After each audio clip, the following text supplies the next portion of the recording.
জয়গুরু। আজ আমরা পড়ব অতীন্দ্রিয় দর্শন। জয়গুরু।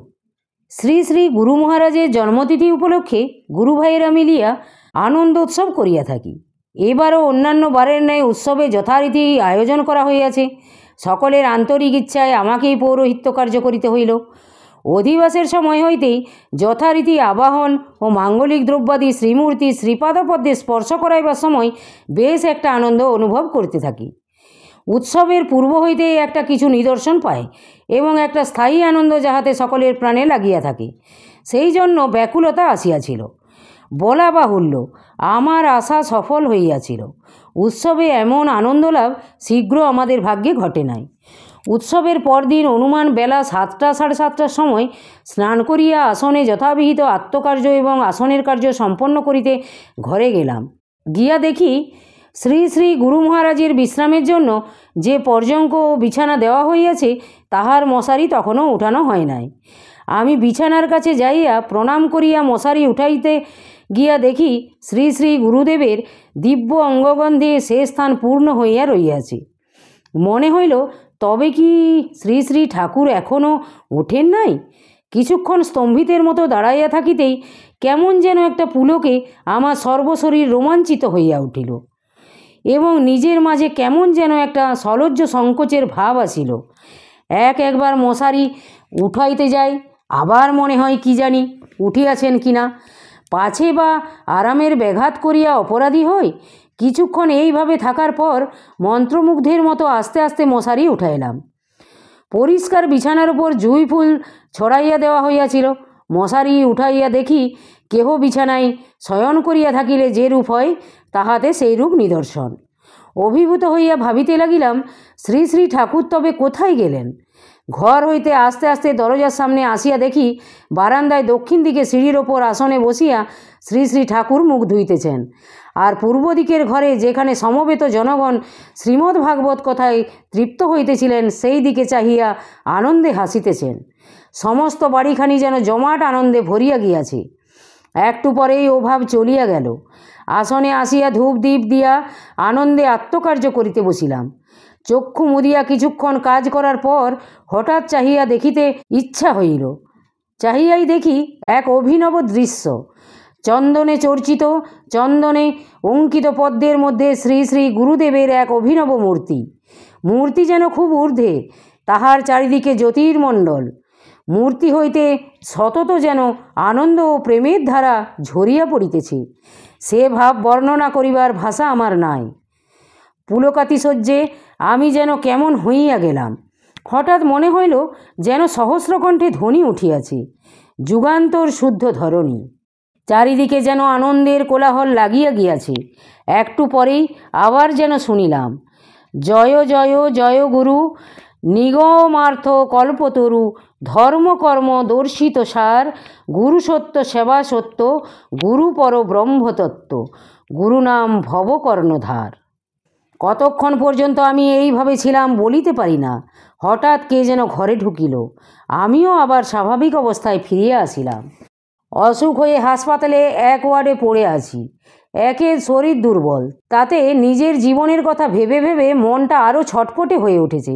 সহজ অবস্থায় থাকলে যা দেখতাম তার একটা সাদাসিধে অর্থই হতো, কিন্তু শরীর আর মনের এমনই অবস্থা নিয়ে যা দেখি তার মাঝে হয়তো আরও কিছুর ইঙ্গিত থাকে। 1 তারিখ শুক্রবারের শেষ রাত্রিতে দেখলাম আমার পূর্বাশ্রমের আত্মীয় স্বজনেরা সবাই এসেছে। এসে কেউ হাত, কেউ পা, কেউ গা, কেউ মাথা টিপে দিচ্ছে আর বলছে, চলো বাড়ি যাই। আমি নানা ভাবনা চিন্তা করছি আর ভাবছি তাদের কথায় সায় দিব কি না। এমন সময় দেখি গঙ্গার জল যেন গভীর গর্জনে ফেঁপে উঠে ওয়ারের ময়লা মাটি সমেত ওই প্রলোভনকারী লোকগুলোকে কোথায় ভাসিয়ে নিয়ে গেল। তারপর দেখি আমার চারপাশে অসংখ্য সাধু সন্ন্যাসী বসে আছেন। তাদের মাঝে যাদের ছবি দেখেছি, যেমন শ্রী রামকৃষ্ণদেব, বিজয়কৃষ্ণ গোস্বামী, ভাস্করানন্দ, তৈলঙ্গ স্বামী, এদের সকলকে চিনতে পারলাম। আমি তাদের কাছে জোরহাত করে কাঁদতে কাঁদতে বললাম, আপনারা সবাই এসেছেন, কিন্তু আমার ঠাকুর কই? আমার অপরাধ ক্ষমা হলো না? কে আমার ঠাকুরকে ধরে রাখলে? ওরা বুঝি সবাই মিলে সেবা করে আমার ঠাকুরকে ভুলিয়ে রেখেছে? এই বলে ধুলায় গড়াগড়ি দিয়ে আমি আকুল হয়ে কাঁদতে লাগলাম। এমন সময় একজন মহাত্মা প্রকাণ্ড এক মালা এনে আমার গলায় পরিয়ে দিলেন। সে মালা যে কিসে গাঁথা তা আমি বলতে পারবো না। তেমন মালা আমি চোখেই দেখিনি। মালায় আমার সকল শরীর ঢেকে গেল। তারপর মহাত্মারা সবাই মিলে জয় গুরু বলতে বলতে আমায় নিয়ে পূর্ব দিকে চললেন। কিছু দূর গিয়েই তারা সবাই অদৃশ্য হয়ে গেলেন। আমি সামনেই দেখি প্রকাণ্ড এক নদী উত্তর দক্ষিণ হয়ে বয়ে যাচ্ছে।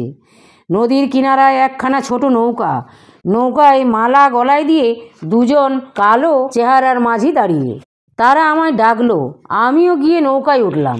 তারপর নৌকা ছেড়ে দিয়ে মাঝিরা জয় গুরু জয় বলে খোল করতাল নিয়ে কীর্তন আরম্ভ করে দিল। আমিও তাদের ওই প্রাণ মাতানো টানে মাথা দুলিয়ে দুলিয়ে জয় গুরু জয় বলতে লাগলাম। নৌকা আপনা হতেই পশ্চিম কিনারা ধরে উজান বয়ে উত্তর দিকে চলল। বহুদূর গিয়ে নৌকা থামল। তখন মাঝিরাও পশ্চিম তীরে একটা বাড়ি দেখিয়ে বলল, ওইখানে যাও বলে তারা আমায় কিছু দূর এগিয়ে দিল। সেখানে গিয়ে দেখি চাঁদের আলোর মতো ধপধপে সুন্দর একটা বাড়ি, অথচ তার মাঝে জনমানবের চিহ্নও নাই। এদিক ওদিক তাকিয়ে কাউকে দেখতে না পেয়ে আমি বাইরের একখানা দিব্যি ঘরে পূব মুখে বসে রইলাম। এমন সময় দেখি অতি সুন্দর চেহারার এক বৃদ্ধ সন্ন্যাসী আমার সম্মুখ দিয়ে উত্তর দিকে যাচ্ছেন। তাকে কিছু বলতে আমার সাহস হলো না। তিনিও আমার দিকে না তাকিয়ে চলে গেলেন। আমি কেবল মুগ্ধ হয়ে তাকে দেখতে লাগলাম। সন্ন্যাসী একটু গিয়ে বাঁ দিকে মোড় ফিরে একটা বাড়ির দরজায় গিয়ে কি যেন বললেন। বাড়ির ভেতর হতেও আবার অমনি সুন্দর আরেকটি সন্ন্যাসী খুঁড়িয়ে খুঁড়িয়ে বেরিয়ে আসলেন। তাদের দুজন একত্র হলে সে জায়গায় যেন আলোর ফোয়ারা খুলে গেল। দুজনেই আলাপ করছেন। আমার দিকে কেউ ফিরে তাকালেন না। দুজনেই দুজনার ভাবে বিভোর। আমিও অবাক হয়ে তাদের দিকে তাকিয়ে আছি।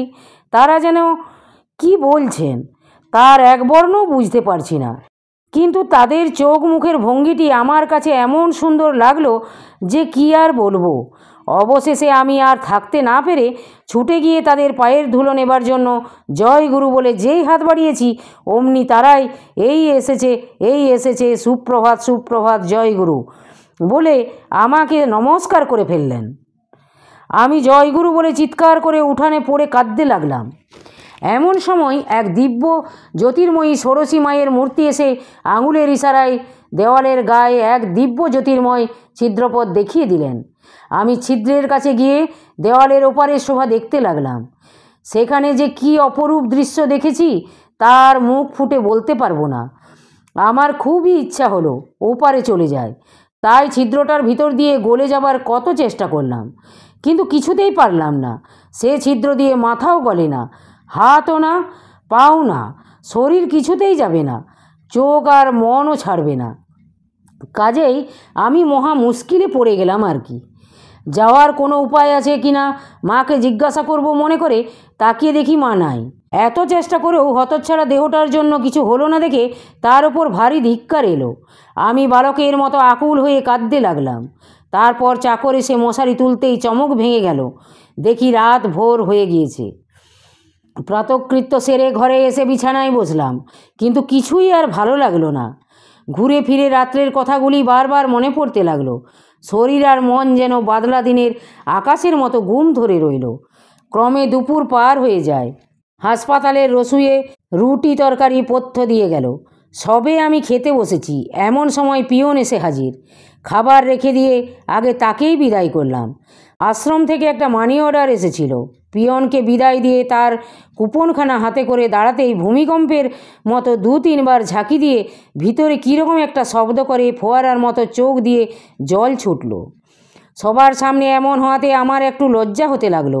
তাই কিছুক্ষণ মাথা নিচু করে চোখের জল মুছে ফেলতে লাগলাম, কিন্তু সে জল কি মুছে ফেলে দূর করা যায়? ক্রমে ভিতর হতে ঠেলে কান্না বেরোতে লাগলো। আমি লজ্জা শরম ভুলে চিৎকার করে কাঁদতে লাগলাম।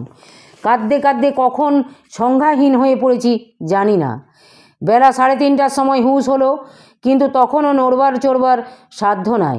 এমনকি চোখ খুলে তাকাতেও পারি না। চারিদিকে লোকের ফিস ফিস কথা শুনি মাত্র। কিছুক্ষণ পরে একটি কুলি ছেলে সান্ত্বনার কথায় হঠাৎ চমক ভেঙে গেল। আমি উঠে বিছানায় বসলাম। তখন ডাক্তারবাবুরা কি হয়েছিল জিজ্ঞাসা করলেন, কিন্তু আমি কি করে বোঝাবো কি হয়েছিল। তখনও থেকে থেকে কান্না পাচ্ছিল। শুনলাম আমার সে অবস্থায় কেউ আমাকে ছুঁতে সাহস করেনি, সবাই হাঁ করে দূরে দাঁড়িয়েছিল। রোগীরা রোগ যন্ত্রণা ভুলে ভগবানের নাম করছিল, কিন্তু আমি তো জানি না কিসে কি হলো।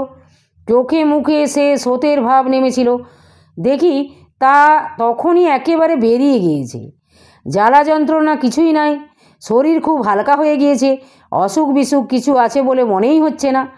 আগাগোড়া সমস্ত ব্যাপারটা এখনও যেন আমাকে আবিষ্ট করে রেখেছে।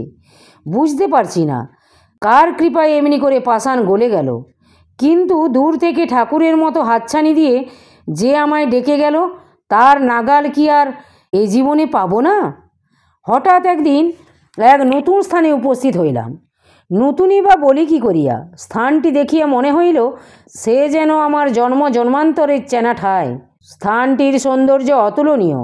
আমার সামনেই এক ভীষণ নদী বন্যা স্রোতের মতো আবিল আবর্তে গর্জিয়া চলিয়াছে, কিন্তু নদীর ওপারে মন ভুলানো চোখ জুড়ানো এমন সুন্দর একটি আলোর বাড়ি যে তাহাকে দেখিয়াই সেখানে ছুটিয়া যাইবার জন্য আমার প্রাণ আকুলি বিকুলি করিতে লাগিল।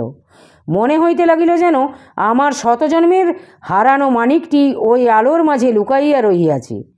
ওখানে যাইতে তো চাই, কিন্তু যাইবার পথ তো পাই না। সামনেই ভীষণ নদী, পারাপারের কোনো উপায় নাই, কিন্তু না গিয়েও বা থাকি কি করিয়া। অবশেষে যা হবার তাই হবে ভাবিয়া সাদরাইয়ায় নদী পার হইবার জন্য নদীতে ঝাঁপাইয়া পড়িতে গেলাম। এমন সময় দিব্যকান্তি এক মহাপুরুষ আসিয়া আমায় হাত ধরিয়া টানিয়া বলিলেন, ও কি করো, সাঁতরাইয়া কি এ নদী পার হওয়া যায়? তুমি আমার সঙ্গে চলো। এই বলিয়া তিনি নদীর উজান মুখে চলিতে লাগিলেন। আমি মন্ত্রমুগ্ধের মতো তাহার অনুসরণ করিলাম। কিছু দূর গিয়া দেখি নদীটি দুই ভাগে ভাগ হইয়া গিয়াছে, স্রোতও অনেকটা কম। আরও উজাইয়া গিয়া দেখি একটি শীর্ণ ধারা ঝিরঝির করিয়া বহিয়া যাইতেছে। সেইটি ক্রমে বড় হইয়া দুইটি ধারায় ভাগ হইয়া গিয়াছে। আবার ক্রমে বাড়িতে বাড়িতে দুই ধারা এক হইয়া ভীষণ আকার ধরিয়া ছুটিয়া চলিয়াছে। নদীর উজানে আসিয়া দেখি ওপারে সেই আলোর মনোহরপুরী। মহাপুরুষ তখন বলিলেন, এই দেখো এইবার জল কত কম, এখন তো সহজেই পার হইতে পারো, কিন্তু যেখানে যাইবার জন্য তোমার মন পাগল হইয়া উঠিয়াছে সে কি জানো? ওই হচ্ছে সত্যধাম। তুমি যেখানে দাঁড়াইয়াছিলে সে হচ্ছে সংসারের কূল। সামনের ওই নদী কাম, আর কাঞ্চনের যুগলধারা সংসারের কূলে আসিয়া দুইয়ে এক হইয়া কূল ভাঙিয়া ছুটিয়া চলিয়াছে। তুমি চাহিয়াছিলে ওই কূল হইতে সাঁতরাইয়া নদী পার হইতে। পাগল আর কি, ও নদী কি সাঁতরাইয়া কেহ পার হইতে পারে? ওর তীর ধরিয়া উজান মুখে চলিতে হয়, যাতে ক্রমে দুইটা ধারা ভিন্ন হইয়া স্রোতের বেগ আরও কমিয়া যায়। তারপরেও উজান বাহিয়া চলিলে ক্রমে প্রবৃত্তির মূলে আসিয়া দাঁড়াইবে। সেখানকার শীর্ণ ধারা পার হওয়া তো কঠিন নয়, এজন্যই আমি তোমাকে এখানে আনিয়াছি। বলিতে বলিতে সকলেই অদৃশ্য হইয়া গেল। আমারও চমক ভাঙিল। পুরীতে এসেছি, প্রায় রোজই সমুদ্র স্নান করতে যায়। লোকে নুলুয়া ধরে সমুদ্রে স্নান করে, তাই নিয়ে কে যেন একদিন একটু কটাক্ষ করে কথা বলেছিলেন। শুনে আমার মনে খুব বীর রস জেগে উঠল। ভাবলাম একা একা বাহির সমুদ্রে স্নানের বাহাদুরিটা এবার আমাকে নিতে হবে দেখছি। পরদিন স্নানের সময় তো সকলকে ছেড়ে চলেছি বীরত্ব দেখাতে। তখনও জানি না যে দরপহারী মধুসূদন আছেন। কিছু দূর যেতে না যেতেই হঠাৎ আন্ডার কারেন্টে এসে ধরল। প্রথমটায় তত বুঝতে পারিনি, তাই তীরে আসবার পর হাত পা ছুঁড়ে খুব বিক্রম প্রকাশ করতে লাগলাম, কিন্তু ক্রমেই দেখি তীরের মানুষগুলো যেন ছোট হয়ে আসছে। তখন খেয়াল হলো সর্বনাশ তো হয়েছে, এবার বুঝি প্রাণটা যায়। তবু নিজের ওপর তখনও পুরা দম, তাই আপ্রাণ চেষ্টা করছি কোনো রকমে তীরে ফিরবার জন্য। কিন্তু হায় রে হায়, তীর যে ক্রমে দূরে সরে যাচ্ছে। অবশেষে শরীর যখন অবশ হয়ে পড়ল তখন একেবারে হাত পা ছেড়ে দিয়ে ভেসে চললাম। অবশ্য তীর থেকে নাকি নুলুয়ারা আসছিল আমাকে সাহায্য করার জন্য। আমি তখন প্রাণের আশা একেবারেই ছেড়ে দিয়েছি। নিজের ওপরে আর কিছুতেই জোর খাটাতে পারছি না। ক্রমে ভিতরে একটা নির্ভয়ের ভাবও এসে পড়েছে। মরবো বলেই যখন স্থির করেছি, এমন সময় হঠাৎ মনে হলো, মরবো যদি তবে কি সাধারণ মানুষের মতোই মরবো? গুরুর নামটা নিয়েও মরতে পারবো না, এই মনে করতেই আমার ইষ্টমন্ত্র স্মরণে পড়ল। আমি মন্ত্র জপতে জপতে শ্রীগুরুকে ধ্যান করতে লাগলাম। নুলুয়ারা নাকি এই সময়ে আমার কাছে এসে আমাকে ধরে টানাটানি করছিল, কিন্তু আমি তার কিছুই জানি না। হঠাৎ বুঝতে পারলাম একটা মস্ত ঢেউ এসে আমাকে যেন তীরের দিকে একটা ঠেলা দিয়ে দিল। আমার যখন তদ্গত অবস্থা, আমি প্রাণপণে জয় গুরু বলে চিৎকার করে উঠতে চাইলাম। এমন সময় দেখি আমার সম্মুখেই শ্রীগুরুর বিরাট মূর্তি। সমুদ্রের তরঙ্গ শিরে তার দুটি চরণ, মস্তক আকাশ স্পর্শ করে রয়েছে, চক্ষে অভয় আর করুণা, অঙ্গ জ্যোতিতে চরাচর জ্যোতির্ময়। শ্রী গুরুদেব তখন আমার ঘাট ধরে তীরের দিকে এক ঠেলা দিলেন। মূর্তি দেখে আমার বাহ্যজ্ঞান একেবারে লোপ পেয়েছিল। এরপর যে কি হলো তার কিছুই জানি না। পরে শুনলাম নুলুয়ারা প্রথমে আমাকে কিছুতেই টেনে তুলতে পারেননি, পরে নাকি একটা ঢেউয়ের ঠেলায় কোনো মতে আমাকে তীরে এনেছিল। তীরে এসেও বহুক্ষণ মরার মতো পড়েছিলাম। সবাই ভেবেছিল বুঝি মরেই গিয়েছি, কিন্তু শ্রীগুরুর মহিমা প্রত্যক্ষ করবার জন্য আমায় আরও বাঁচতে হবে, তাই বুঝি মরার মুখ থেকেও সেবার ফিরে এসেছি। জয় গুরু, জয় গুরু। আজ এই পর্যন্তই। যদি আপনাদের ভালো লেগে থাকে চ্যানেলটিকে সাবস্ক্রাইব করে সাথে থাকবেন। জয় গুরু, জয় গুরু।